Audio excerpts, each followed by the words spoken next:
you who know how to sing this song, join me.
Say amen. Amen. Those days I used to sing very long songs. Like there's one I sang 10 minutes. 10. Yes. The evolution. Wanafunzi mlio shuleni, evolution msikubali. Japo utaletwa kwa mtihani, jibu tu kusudi ukapite. Lakini moyoni ukijua Mungu ndiye muumba wa vyote. Siku 6 yeye aliumba na ya 7 akapumzika. Kama mtu alitoka kwa chura, huyu chura yeye alitoka wapi? Wasayansi muheshimu Mungu, evolution ya uongo. Yeah, that's another song of mine, but shairi like the song. Wasayansi muheshimu Mungu, evolution ya uongo. Kama mtu katoka kwa chura, huyu chura yeye katoka wapi? Wasayansi muheshimu Mungu, evolution ya uongo. Anyway, hiyo mkitaka mtaenda YouTube mtapata mingi zaidi hapo. A story is told of a man, a very wealthy man, who had a visit. I think it was his birthday. He invited people from all corners of the world to come and celebrate with him. Because this man was wealthy, he prepared very nice dishes. People ate, people drank, and they were all satisfied. Now, there was time for recreation. He had a very big swimming pool. And he invited people to come and compete, to swim across that swimming pool. There were very energetic men and women who came there so that they can swim across that swimming pool. As they were getting ready for that swimming competition, an helicopter went through that air, and it dropped some things that looked like crabs, crocodiles, snakes into the swimming pool. Then everybody was like, apana. When these things happened, that man declared and said, whoever is going to swim across this, I'm going to give him, I'm going to reward him greatly. If it were in this country, he would have said, I'll give him 400 Kenyan million shillings. So, people felt like the money was good, but now, who will risk death? As they were pondering on this, some mischievous young man pushed another one into the swimming pool. Ingekuwa ni wewe umesukuma pale ndani.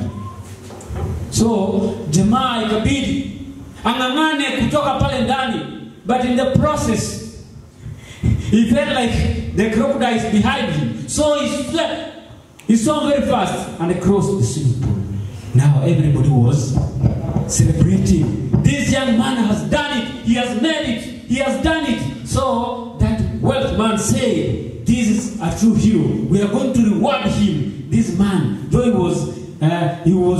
was panting and breathing very fast, seeing how he has narrowly escaped death. But now the king or this man is asking, what do you want? What do you want? One thing, say one thing that I'll give you. Provided it does not exceed 400 million. Wewe ungesema nini? Namba kubwa pale kileleshwa. This man said, I want only one thing. I want only one thing, not any other. I want to know who pushed me. I want to know who pushed me.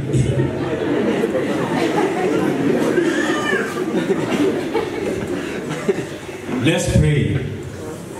Our dear loving Father, a special time has come. At such a time the devil is not happy. We pray that, Lord, you may come down.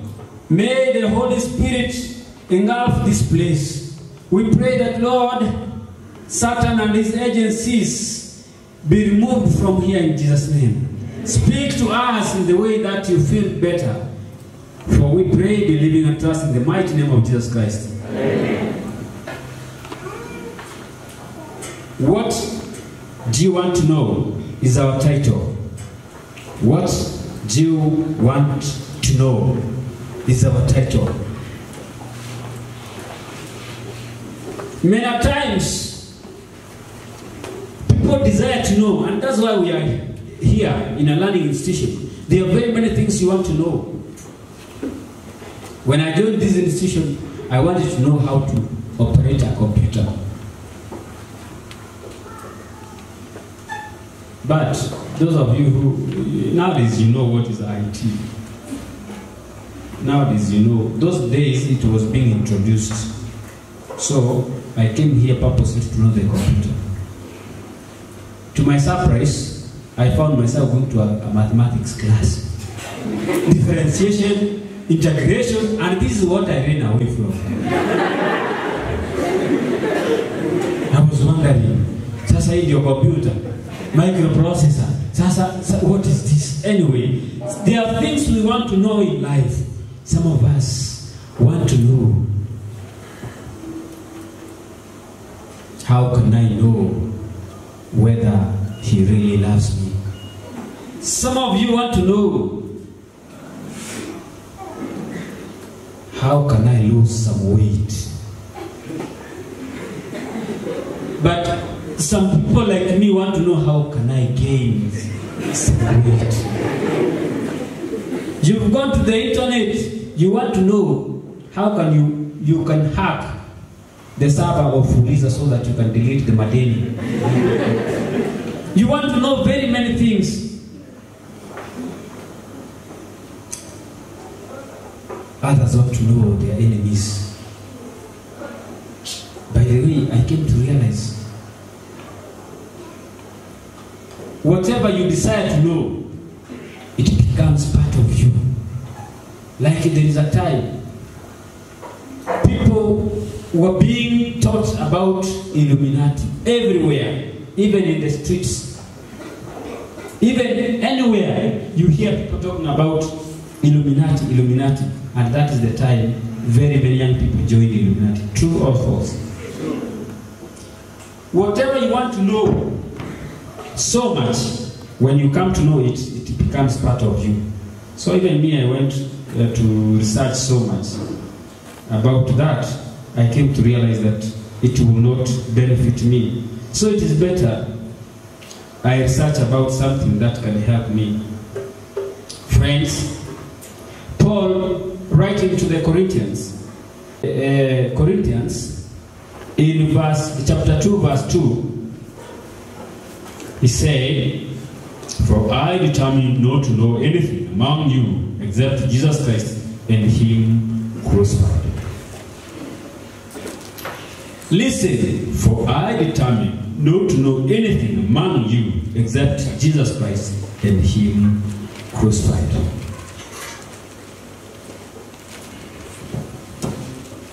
I saw people singing here very nicely, and I felt like I should know even the names of those people who are singing.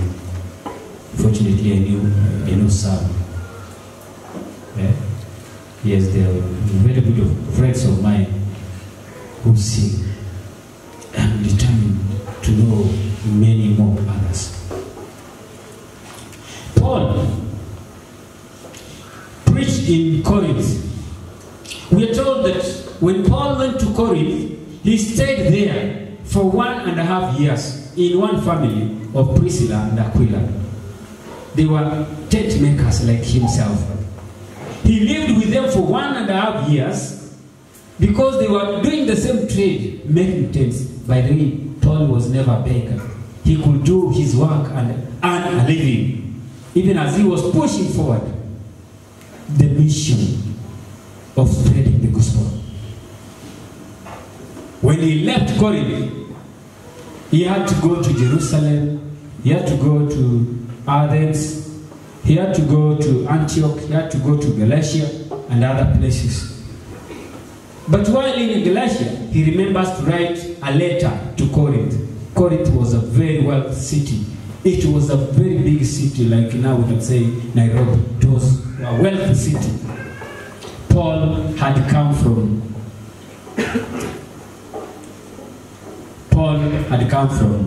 Athens, where he had done some missionary work, but which did not bear very good fruit. Paul was a philosopher. he knew how to argue very well. He was like those renowned lawyers we know in Kenya. He could argue a case until he wins. That is the method he went to use in Athens. He could look around and see the gods of the people of Athens and use those gods to explain the living God. He tried to use his philosophy. He tried to use his intelligence to convince them, but he did not make any good success. And therefore we don't have any church called Athens. In fact, he failed. If you went back to the book of Acts chapter 18, there 17, you read there, you will see the work he did in Athens, which did not bear fruits.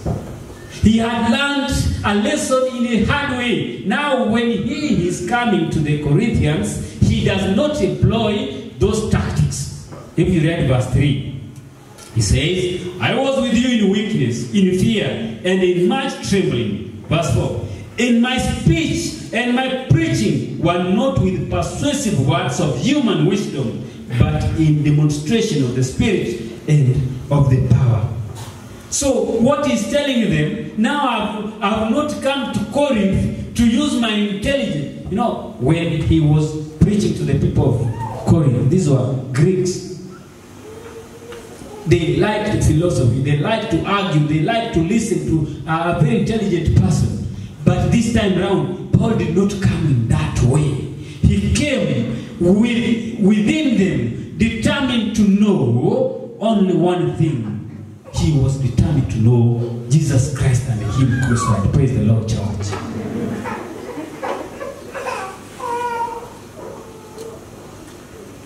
Sometimes we make blunders. We went to Simiti to preach. I can say we made a blunder. We did not budget well. But we had promises from other stakeholders. Nyinyi enda, ikifika Jumanne tunawaletea mahindi, tunawaletea pesa, so tukasema hii crusade itaisha vizuri. So we went. Kufika Monday chakula tulikuwa nayo imeisha. Pesa tulikuwa nayo imeisha. That is the first week. Tulienda Friday, kufika Monday tumemaliza kila kitu. You can witness that. Tulikuwa kwao. Sasa simu. Sasa mulituahidi mahindi, mulituahidi nini, sasa imetuishia. We expected to hear we are on the way coming with food stuff. Tukaambiwa ngoja, hatukuji leo, tunakuja kesho, kesho kutwa tutafika hapa. Then they came. Tukaona gari imefika. Vijana wa grupu waende wachukue chakula. Kufika huko tukaambiwa ni nini? Ni hapa ndio crusade. Okay. Tuende huko. Tukafikiri sasa wanaacha chakula kwa butu, tutatoa saa ngapi? Kumbe hakukuwa na chakula. Na huo wakati tulienda watu 90. Yes. 90 members. Tuko hapo. Kumbe gari imekuja haina chakula. Wakatuambia sasa nyinyi mnakula namna gani? Sasa sisi tumekuja tumewaletea some 2000 shillings. Mmoja amesema hapo Can you repeat? 2000?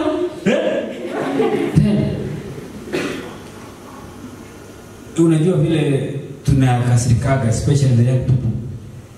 One of us said, hiyo hatuchukui. Wacha waende na pesa yao. Hapana, wacha tukae hivyo. But then we say, no, cool down. Enyewe hata mimi nilikasirika. We were almost protesting. Na tumeenda crusade. But finally we cooled down. We came unto our terms and said, no, do you know, hii ni mambo ya Mungu. We need not to fight. We need not to raise our tempers. Let us come down and go down to our knees and pray. This time now God is going to provide. Si tulifanya hivyo? We prayed. And then we started to look for survival tactics the way you do. I know. Wengine hamjalipa rent mpaka saa hii. You know the survival tactics. Yeah. So we started using those survival tactics. One of us whose home was around there, acha nikimbie nilete ndizi. Maajabu. Analeta ndizi mbili, tunakula mpaka tunabakisha. Watu wote tukaanza kushangaa. Kesho yake another elder akaenda kwake akaleta mahindi. Kesho ingine tukaenda kwa elder tukakula kwake hapo sapa. Like that. Finally tulipata mama hana nyumba. Tulijenga nyumba, hatukujenga. Hatukuwa na pesa, hatukuwa na chakula, lakini tukajenga nini? Nyumba. Semi permanent, tukaweka floor. Then tukampea hata chakula, tukampea hata nguo, hata beddings. Na tulipotoka tulikuwa tumebakisha chakula. Yani I cannot explain how it happened. Hapo ikakuwa tumeona mkono wa Mungu. Sometimes when you prepare too well as human beings and you think you are going to win souls, that is where you lose most. Some preachers, when they want to preach to the students, like now I'm preaching to you, nasema nitaenda kuambia nini na wanafunzi wanapenda. Hapa nitatumia ujanja fulani hivi, nitumie ujanja mwingine hivi, ndio nilete wengine kwa Yesu. Sometimes tunadanganywa. Tunaambiwa wale watu wamebatizwa, inua mikono juu, mnainua. Wale wameinua mikono juu wasimame, mnasimama. Wale wameinua mikono wakuje mbele, hao wamebaki hapo waende huko. Waombewe. Hao ndio wataenda kubatizwa. Sio ni ujanja. Sometimes we want to praise to please men, because when you finish the crusade you say nilibatiza watu 500. Kuhubiri tu hivi watu wakajitoa, watu wengi, watu 150 wakajitoa hapo. Just I made one call and you did not make a call, you are forcing people. We want to use our tactics to win people to Christ. That is not the gospel. Paul is saying, Paul was very intelligent. He was a learned man. And if you want to know, you can read some of those. Like in Philippians chapter 3, there he talks about what he is. He was born a Jew from the family of Benjamin. The name Saul himself means that he's a descendant from the royal family. King Saul, you know him. He was circumcised the 8th day, as the tradition of the Jews was. Paul was a lawyer, a member of the Sanhedrin. Paul is a learned man who was trained under teacher Gamaliel, who is renowned. That means like amesoma shule kubwa. Those days hakukuwa na shule, kulikuwa na mwalimu. Nilifunzwa na mwalimu mkali sana. Like some of you post, mimi nilitoka Alliance, nikaenda sijui gani, Precious sijui gani. That is what Paul is narrating. But he says, I count these as rubbish, as refuse, because of Jesus Christ. Now he does not employ his education here. He comes down in his weaknesses. He can reveal Jesus Christ. Paul is determined to know nothing else except Jesus Christ. Kuna watu hapa wamesoma. Kuna kanisa zingine ukienda kuhubiri kama wewe ni kijana lazima utetemeke. Wazee wako huku na Biblia kubwa kuliko hii yangu, na church manual na Bible commentaries, spirit of prophecy and the voice of prophecy, zote ziko hapo. So when you say something, wanapenda kuvaa miwani mikubwa kidogo kuliko yako. Then they tell you said about Paul. Now, Bible commentary volume 13, page 1003, paragraph 4.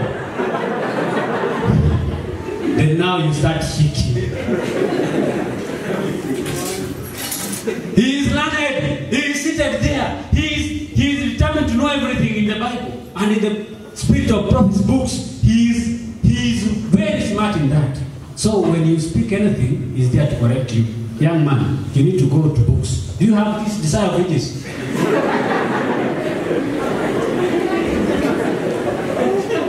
They know everything. They know everything in the Bible except Jesus Christ. Those are spiritual dwarfs. You need to pray for them, because Because they don't know why they are in the church. Knowing the Bible, knowing those books is not enough. If you don't know Jesus Christ, you are still a dwarf. Children of God. 2,000 years, approximately 2,000 years ago, a man appeared, was born in Bethlehem. This man grew up in a very humble family. He went around preaching the gospel. He was falsely accused by his kinsmen and handed over to the Roman government. He was killed. He died. But after 3 days, this man resurrected. He went to heaven with promises. This man is the one we are talking about. Jesus. We can say some of his characteristics. Jesus is God. In the book of John chapter 1 verse 1, that one you know. John chapter 1 verse 1. In the beginning, and the Word was God. So if you continue to verse 3, you will find that through this Word, everything was created. So, Jesus Christ is the creator. He is a member of the Trinity. Then, character number 2, Jesus Christ is the Son of God. You know, these people wanted to kill him. They called him. If you read this book of John chapter 5 verse 18, they accused him of calling himself the Son of God. They accused him of blasphemy. He says he is the Son of God. But it is true. Jesus Christ is the Son of God. Before coming to earth, he was in the heaven. He was with the Father. Another characteristic, he became human through the virgin birth. Jesus became a human being through a virgin birth. We call it incarnation. In the book of Matthew, chapter 1, verse 20, you will read there and find that the angel came and told Mary what was to happen to her. So, this woman was still a virgin. She was not married, but she conceived. She did not see, she did not know any man. That is biblical English. She did not sleep with any man. But she became pregnant. And when she gave birth to this Son of God.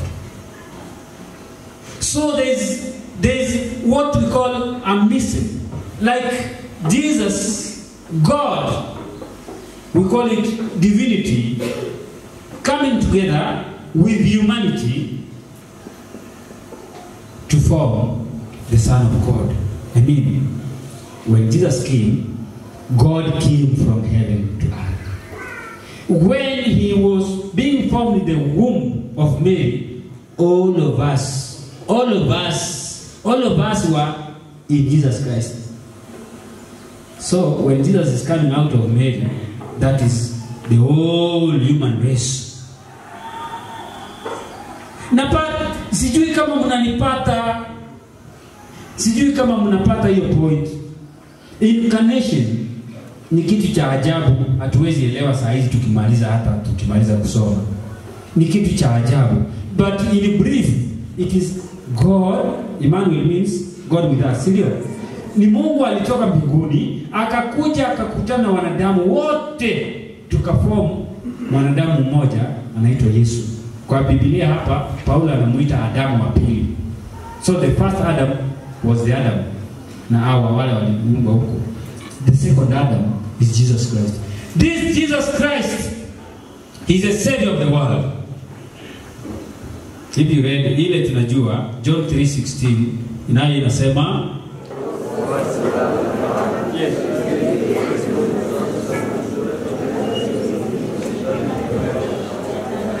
life. Najua kuna wengine hawajui life. Yeah. For God so loved the world that he gave his only begotten Son. Whoever believes in him shall not perish, but have everlasting life. Exactly. So Jesus is the Savior of the world. There is no any other name that we were given under heaven that can bring salvation except the name of Jesus Christ. Number 5, he performs miracles. This one you can list. The list is so long. From the one when the mother was requesting Jesus to turn water into wine. Yeah? But in the Bible, it is the first miracle that is listed here. But in the background, from what the mother of Jesus said, I guess Yesu alikuwa anafanya maajabu zingine pale nyumbani kwao, ndio mamake akajua huyu jamaa anaweza fanya miujiza. Ama nyinyi mkifikiria wako kwa wedding, wine imeisha, alafu mamake kwa wanawake ni vierere. Mamake ndio huyo, aye, si umefika hapa, fanya kama nyumba zingine zinafanya. Yaani si hii kitu imetuishia hapa jameni, anaweza kuwa anasema hivyo na ajui kama Yesu anaweza fanya kitu. Mimi nafikiria it is like Jesus has done something at home that will make the mother suspect huyu jamaa anaweza fanya. Labda kwao kulikuwa saa zingine wakakunywa hiyo chai ama wine wakamalizia, akakuja akasema nani amekunywa akamaliza? Umenimalizia? Haya, nilete maji na kikombe. So when the mother is here, amepata wine imeisha, anamwambia ai, si ufanye vile. Because Jesus tells him, my time has not come. Yeah, my time has not come. Hii inatakikana kufanya pale nyumbani, sio hapa. But then watu wengine wanakasirika wakati mamako, kama wewe ni kijana, mamako anataka kujua girlfriend wako ni nani. Babako hata shughuli. Lakini jamaa anakuita, kijana, Joshua, hiyo msichana nilikuwa na yeye, si utuambie.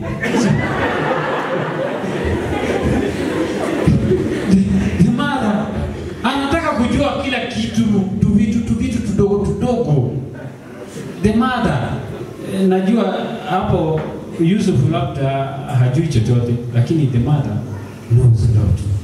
So Jesus did very many miracles, multiplied food, he raised the dead. He still does miracles.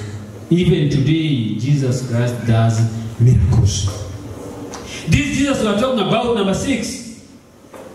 Jesus changes lives. Jesus changes lives. He changed the life of Mary Magdalene.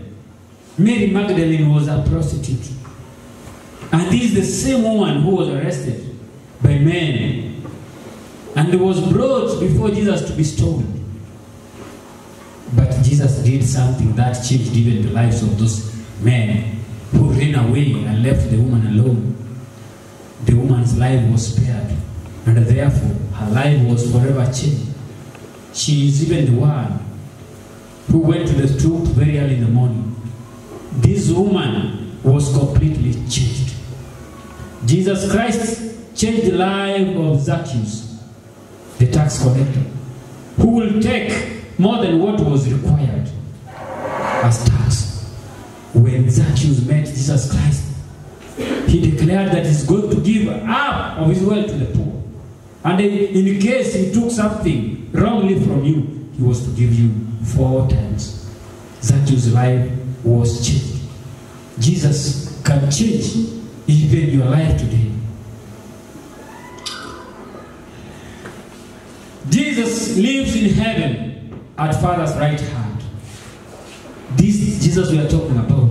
Remember, Paul says, I'm determined not to know anything except Jesus and Him crucified. This Jesus, after doing all this, He went to heaven and He lives there today. Stephen, when he was being stoned, he raised his eyes to heaven and the heavens were opened. He saw Jesus standing at the right hand of God, and his face shone. Even if he was being stoned, he did not feel pain because he saw Jesus Christ. This Jesus we are talking about, He will return to judge the humanity. He promised. He said in Matthew 24 verse 30 that a sign will appear in the clouds and the Son of Man will descend. Jesus will come. That time will come. He will separate the sheep from the goats, the righteous from the wicked. Jesus Christ will receive you if you come to Him. And this assurance is what remains with us. When you get to know Jesus the way we sang, nataka nimjue Yesu. When you come to know Jesus, the restlessness will stop. Najua watu wanahangaika. Najua hii corona watu wamehangaika hata kuuza mashamba. Na hata wakununua hayuko. Nani anataka kununua shamba alafu akufe? You gathered a lot of wealth, but now something has come which wants to collect you. So you want to finish this wealth before you die. When you know Jesus Christ, this restlessness will come to an end, because Jesus Christ is everything in our lives. He says, whoever comes to me, I'll never cast him out. Our problem is we want to earn salvation. Our problem is we want to do good things so that we can please God. One time I invited a friend to the church while I was a student here, and that friend told me, I don't want to come to the church to be like you hypocrites. Huh? You know, in the church your church is full of hypocrites, because they are singing very well, they are reading the Bible very well, but after church they are the worst of the sinners, which is true. But Jesus did not come to die for the righteous. He came to die for the sinners. And you cannot earn salvation because you've done something good to God. God has provided this salvation to you for free. And when you receive Jesus, He will change your lives step by step. Even those people who have been baptized today, don't expect 100% turnaround. You may find somebody who was baptized today, maybe was a drunkard, then tomorrow you find him drunk again. You should not chase away this person, because Jesus is working. In the process, He will revive, He will rekindle the spirit in him until this person one time will change completely. So when we are here, we need not to set high standards that we want to be. Even those people you see walking around, even those people you think they are righteous, they are not. Because Jesus condemned the hypocrites, the Pharisees, those people who look to be the front line. They appeared to be righteous, but inside they were dirty. They were like tombs that have bones of the dead, but outside they have been painted very good, nice colors. So Jesus Christ today is calling you in a very simple way. Come to Him, because He is able to credit to you the righteousness He has, and He is able to take the filthy rags that you have. The filthy rags, they are those good things you are trying to do. He will cleanse you, He will work on you, and at the end of it, you will be okay. Listen to the voice of Jesus. Jesus is calling you today.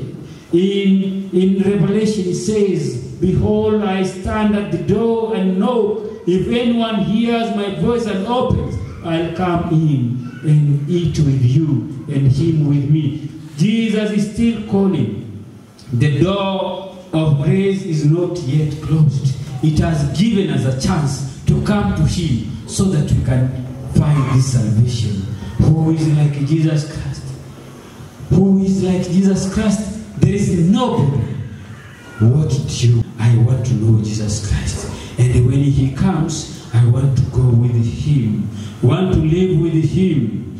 We will forget the troubles of this world.